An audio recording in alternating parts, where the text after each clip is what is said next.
एक छोटे से गांव में रामलाल अपने परिवार के साथ रहता था।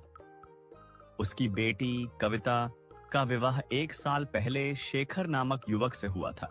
शेखर शहर में रहता था और एक प्राइवेट नौकरी करता था। शुरू शुरू में तो सब कुछ ठीक था, लेकिन धीरे धीरे शेखर की चालाकी और स्वार्थी स्वभाव सामने आने लगा।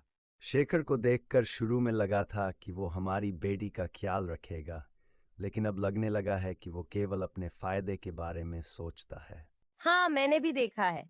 हर बार जब वो गांव आता है तो या तो पैसों की बात करता है या फिर किसी काम के लिए कुछ मांगता है। शेखर और कविता कुछ महीनों बाद गांव आते हैं। शेखर शहर की तेज जिंदगी से थका हुआ है और उसके मन में अपने सास ससुर से कुछ लेने की योजनाएं चल रही हैं। वह जानता है कि कविता के पिता रामलाल के पास कुछ जमीनें हैं जिनकी कीमत धीरे धीरे बढ़ रही है। ससुर जी, यहाँ की जमीनों की कीमत तो खूब बढ़ रही है।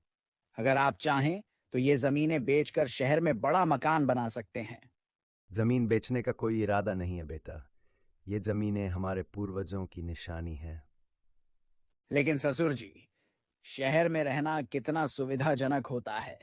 बड़े बड़े अस्पताल, स्कूल और हर चीज पास में। आपकी जिंदगी भी आरामदायक हो जाएगी। गांव में ही हमारी जिंदगी बसी है, हमें यहाँ कोई कमी नहीं लगती। शेखर अपनी सासू माँ की यह बात सुनकर मन ही मन जलता है। शेखर हर बार की तरह इस बार भी पैसे की बात करता है। उसका असली मकसद था कि किसी तरह से रामलाल को जमीन बेचने के लिए राजी करे ताकि उसे पैसे मिल सकें। वह शहर में एक बड़ा व्यापार शुरू करना चाहता था, लेकिन उसके पास उतने पैसे नहीं थे। तुम्हारे पिताजी को समझाओ ना, हमें पैसे की जरूरत है। अगर वो जमीन बेच देंगे तो हमारा काम आसानी से हो जाएगा। तुम हमेशा पैसों की बात क्यों करते हो? मेरे माता पिता ने हमारी शादी में पहले ही बहुत खर्च किया है, अब और कितना चाहिए? अरे तुम गलत समझ रही हो।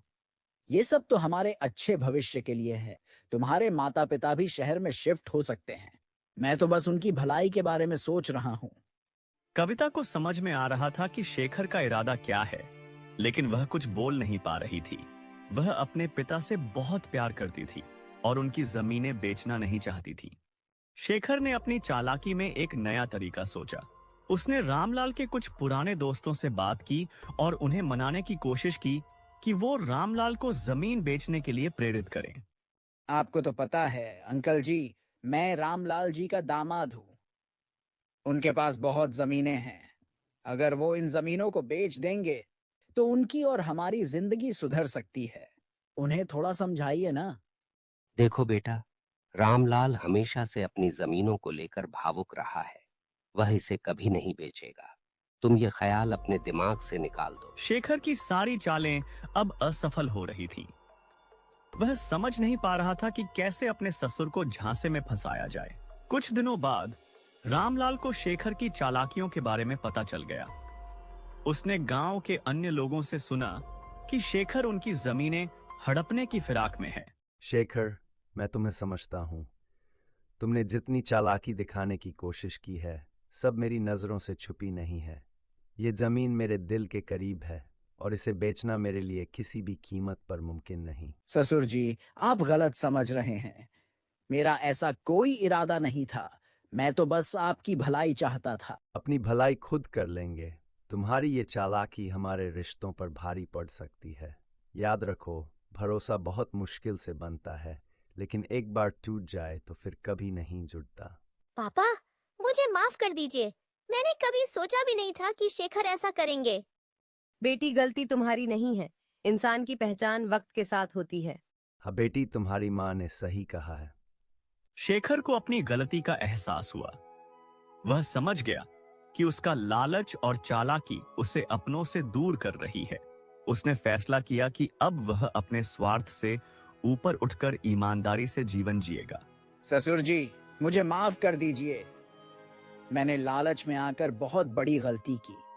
अब मैं समझ गया हूं कि पैसा सब कुछ नहीं होता। रिश्तों की अहमियत सबसे ज्यादा होती है। माफी से सब कुछ ठीक नहीं हो जाता शेखर, लेकिन अगर तुम सच में अपनी गलती सुधारना चाहते हो तो अपने कर्मों से साबित करो। मैं वादा करता हूं कि अब कभी कोई चालाकी नहीं करूंगा। मैं कविता और आपके भरोसे के काबिल बनकर दिखाऊंगा। यह कहानी हमें सिखाती है कि लालच और चालाकी कभी भी रिश्तों को मजबूत नहीं कर सकते। सच्चे रिश्तों की नींव विश्वास, ईमानदारी और प्यार पर टिकी होती है। पैसा जरूरी है, लेकिन यह सब कुछ नहीं है।